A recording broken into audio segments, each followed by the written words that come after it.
Vivente Andante. Fala, gente boa. Mais um programa Vivente Andante aqui com Luciano Cirne e Ricardo Schott. Vamos falar um pouquinho sobre jornalismo cultural e sobre o Pop Fantasma, esse site diferenciado que busca, digamos assim, o que vocês buscam? Bom, acho que, em primeiro lugar, assim, acho que o principal do Pop Fantasma é que ele tenta ver as coisas por outro ângulo, assim. Até pelas inspirações que a gente tem, que são de pautas que, de repente, as pessoas não falam tanto, personagens da cultura pop, né? Que, de repente, não são tão citados ou que são totalmente desconhecidos para muitas pessoas.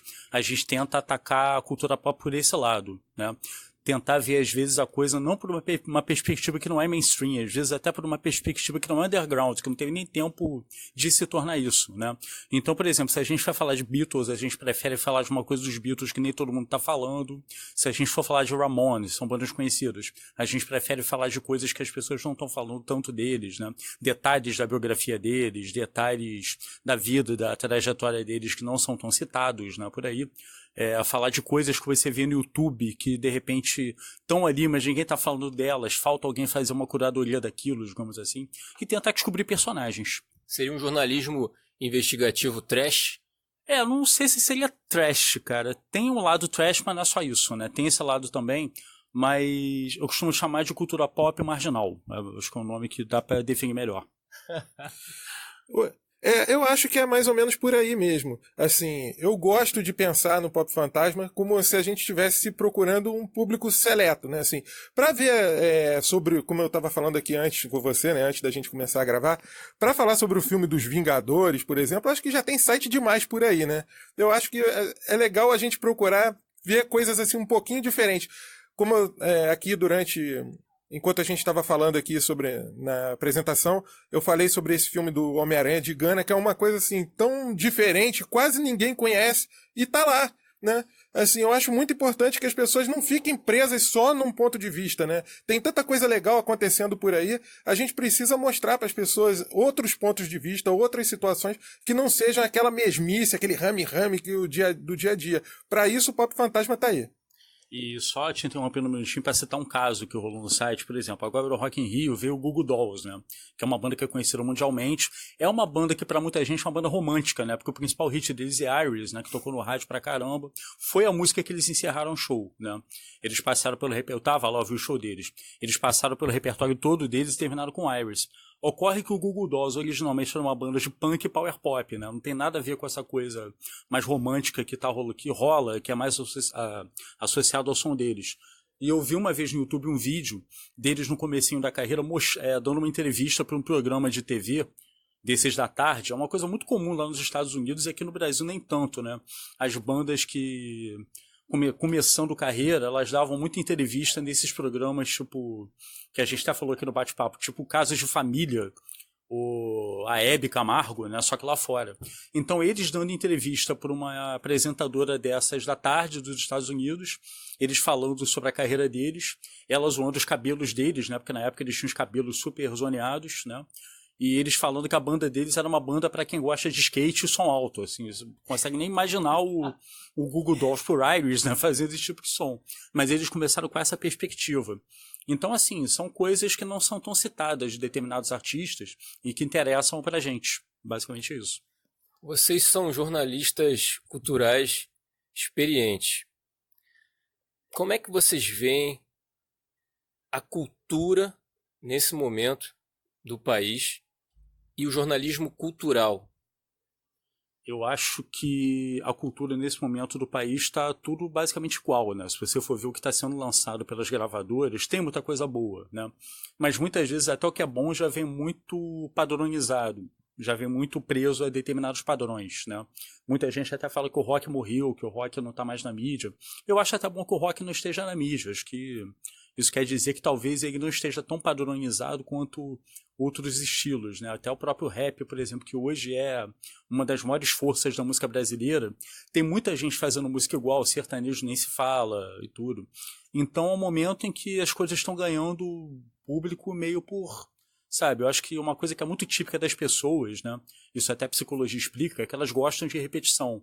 Elas gostam das mesmas coisas. Elas gostam que uma coisa seja mais ou menos associada à outra, que elas já conhecem e tudo.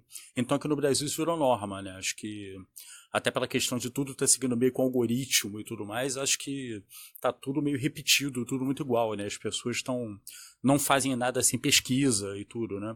Eu até agora não pesquisei muito para saber o que o público do Pop Fantasma tá achando dele, ou se ele tem um público, ou se ele já tem um padrão de público, né? Até porque eu acho tudo meio confuso ali, de certa forma, mas é uma confusão que eu gosto de manter por enquanto, né? Não um confuso pejorativo, vamos dizer assim.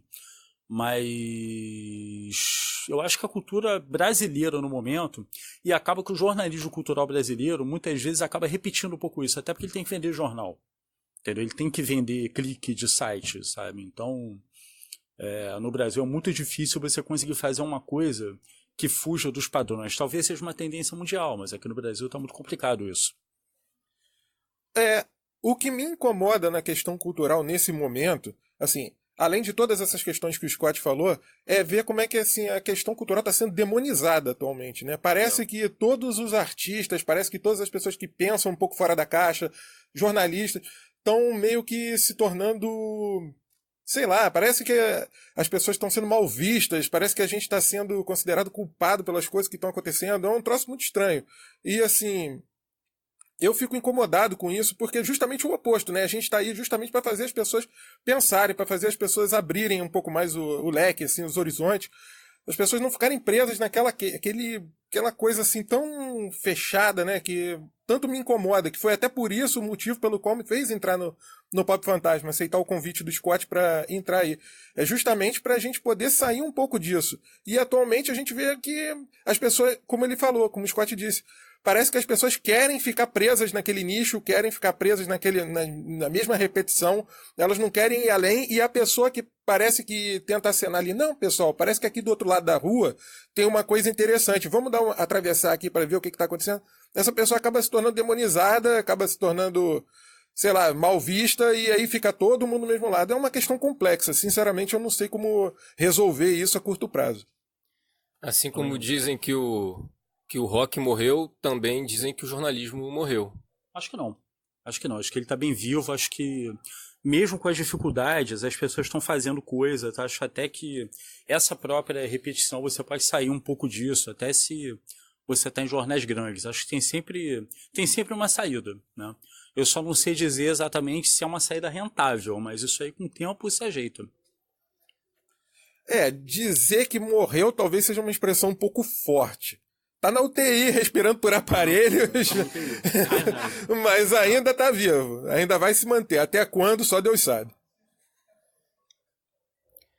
O Pop Fantasma, vocês veem então como uma palavra que está na moda, como um site que seria um jornalismo de resistência, ou não? Não é o objetivo de vocês? Vocês querem fazer o que vocês gostam, fala do que vocês gostam. Eu acho que tudo que você queira fazer que não mostre só aquilo que todo mundo já está vendo acaba sendo resistência, né? Uma coisa que eu costumo sempre dizer é que eu não quero falar de política no site, mas eu quero que o site seja político. Eu acho que só de você falar de assuntos que de repente não estão no mainstream, ou de repente até o próprio underground não descobriu, o que quer que seja, isso já é resistência, né? Só de você falar, por exemplo, de um lutador de luta livre, que nem eu falei, o Adrian Street, né, no site, que era um cara que se vestia de mulher, botava umas roupas chamativas, era um astro da era glam e tudo, já é política, sabe? Já é você escolher determinados temas, né?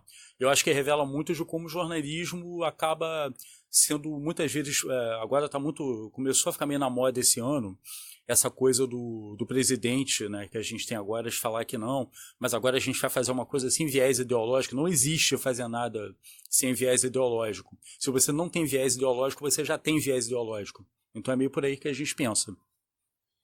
Eu acho que o Scott conseguiu, assim, deixar bem claro aí o que eu penso também, né? Eu acho que a gente tenta fazer uma questão, assim, ideológica sem ser ideológica, é meio isso, é um troço meio louco, né? Assim, não sei se eu consegui me expressar bem. A gente tenta falar as questões políticas sem ser politizado, é meio isso. O Pop Fantasma foi inspirado num site americano, Dangerous Minds? Isso, foi o Dangerous Minds. Assim, muita gente até fala pra mim, pô, você não devia citar o Dangerous Minds, não sei o quê, parece que você copia eles e tal. Cara, eu acho que legal que tem gente, digamos, aproveitando-se de bons exemplos. O Dangerous Minds é um site americano que é feito por um pessoal que era de televisão, um pessoal que tem muito aquela coisa de saber o que rende bons vídeos, boas imagens e bons textos e tudo. É um pessoal bom de pauta pra caramba. E eles começaram a perceber no começo do YouTube que eles poderiam, de repente, fazer um programa de TV só com o que tem no YouTube, sabe? Não precisava, de repente, eles correrem atrás de direitos autorais, ou fazerem uma filmagem, ou botarem um iluminador, ou botarem um câmera e tudo mais. Era só se aproveitar daquilo que já tinha na internet e que, de repente, as pessoas não davam tanto valor. Então, nosso raciocínio é o mesmo, sabe? Tem muita coisa que a gente dá que tem um pouco essa onda meio parecida com eles, né? Volta e meio me surpreendo de ver que coisas que a gente tá, eles já deram, inclusive, né? Mas acho que falta uma coisa portuguesa, assim, no Brasil. Não tô querendo dizer que o meu site é uma grande maravilha, mas acho que falta ter isso. Acho que tem alguns blogs aqui no Brasil que tem um pouco essa onda. Tem o Porcos, Elefantes e Doninhas, que é de um cara que até fez textos pra gente, o Daniel Cury, um cara lá de Brasília que tá morando no Rio hoje, também é jornalista, e ele tem um pouco essa onda de descobrir coisas, né? Tem um site de música que eu vejo muito que é o Floga-se, né? Que também bota umas coisas antigas muito legais. Então tem um anel, digamos assim, de pessoas fazendo também esse tipo de conteúdo. Tem o Degenerando Neurônios, do Raul Ramone, que também é um site bem legal. E tem essa onda também de Dangerous Minds brasileiro e tudo. Então tem todo um anel de pessoas, assim, uma relação de pessoas que está também produzindo esse tipo de conteúdo.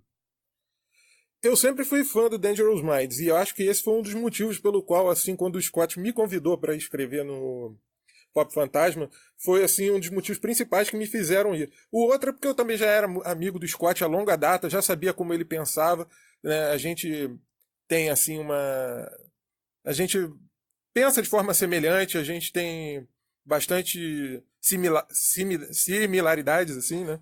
Então a coisa fluiu bem. E eu acho, foi o que o Scott resumiu muito bem. O Dangerous Minds é um site bem diferenciado, assim, é um site que apresenta coisas por um ponto de vista assim, único, né? Todo mundo fala sobre o Red Hot Chili Peppers, mas ninguém fala sobre o dia que a esposa do...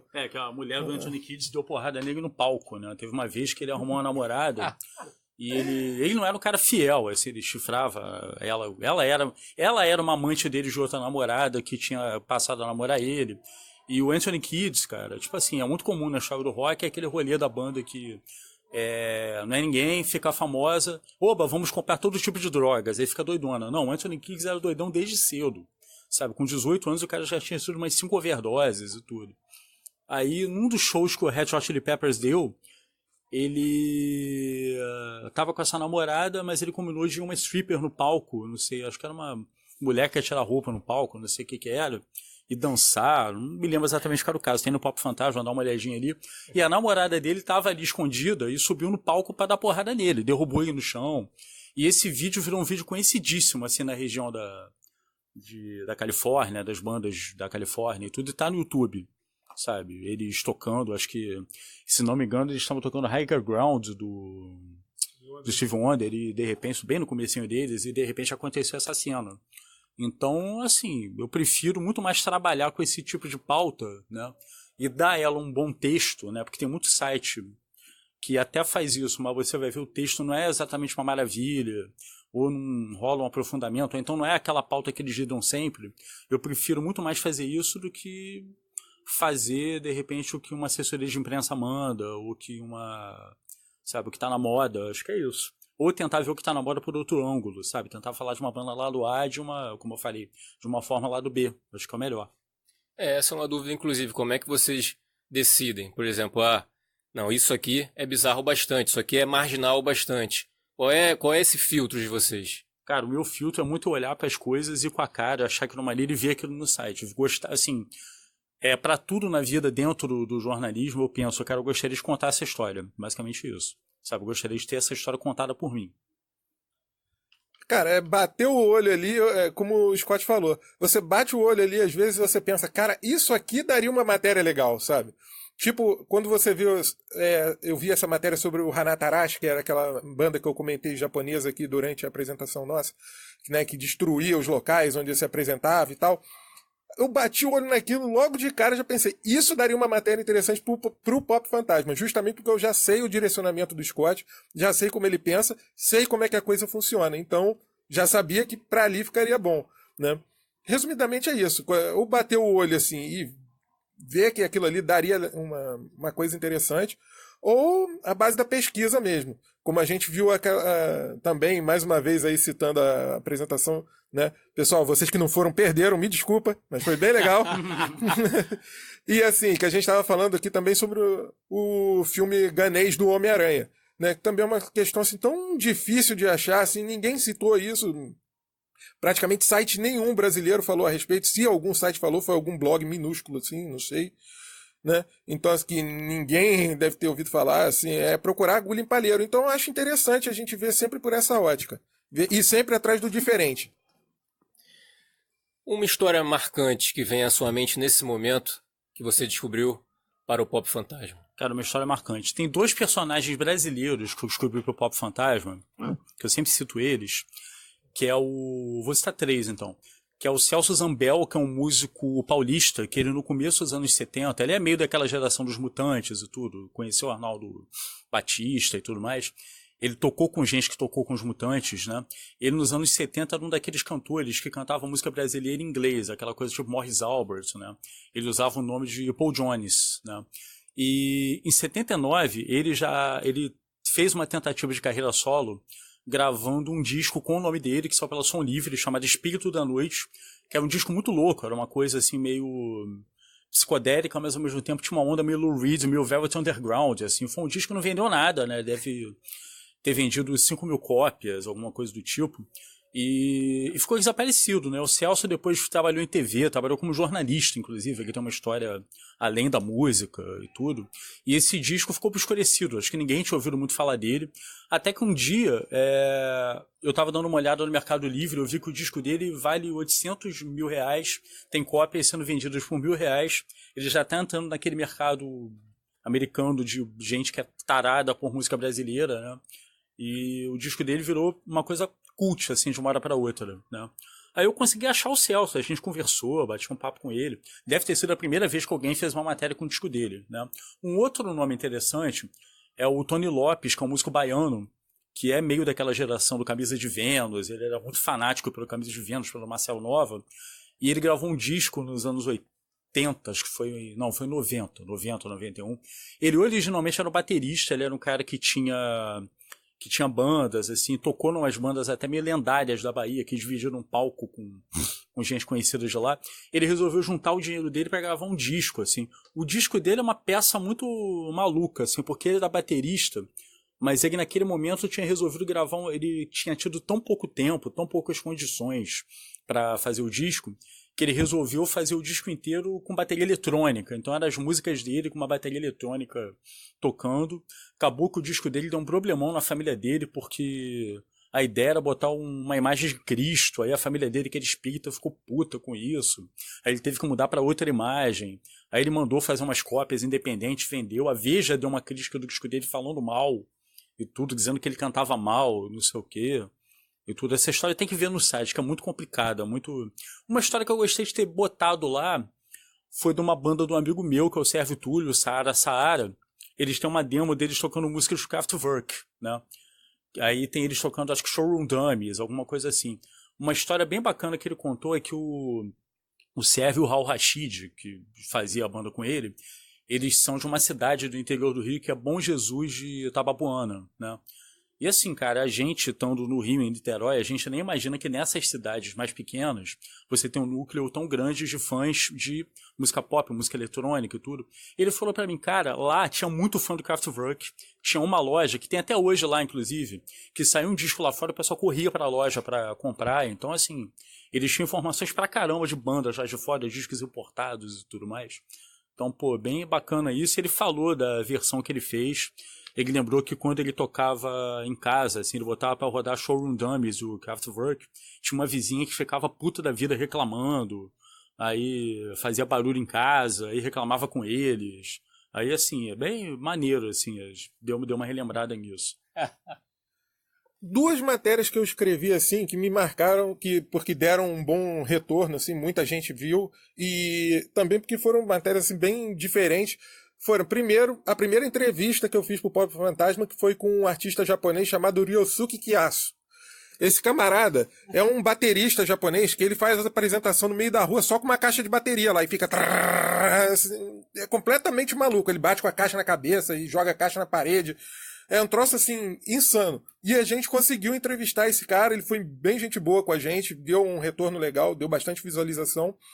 E uma outra matéria que eu gostei muito de ter feito foi a de um filme norte-coreano chamado Pulgasari, que é um filme, é uma espécie de Godzilla norte-coreano que o ditador lá da Coreia do Norte, Kim Jong-il, na época, né, ele fez com o objetivo de fazer uma panfletagem lá do comunismo. Né? Ele fez esse monstro como sendo uma alegoria do comunismo, né? Porque ele assim, um troço muito louco. E assim, acontece que deu para ele poder fazer o filme, ele sequestrou um diretor da Coreia do Sul. O cara foi até lá e assim, o cara ficou 5 anos preso lá, fazendo o filme assim, à força, porque o diretor, o Kim Jong-il, estava ordenando isso, né? E quando saiu esse filme, o Pulgasari, ele conseguiu convencer o Kim, né, que não, esse filme vai ser um mega sucesso internacional. Você tem que me deixar ir até a Áustria lá pra gente divulgar, pra gente conseguir fazer um contrato para poder divulgar esse filme para todo mundo. Só que, obviamente, quando ele chegou na Áustria, ele pediu asilo político, né? Óbvio, o cara não é besta.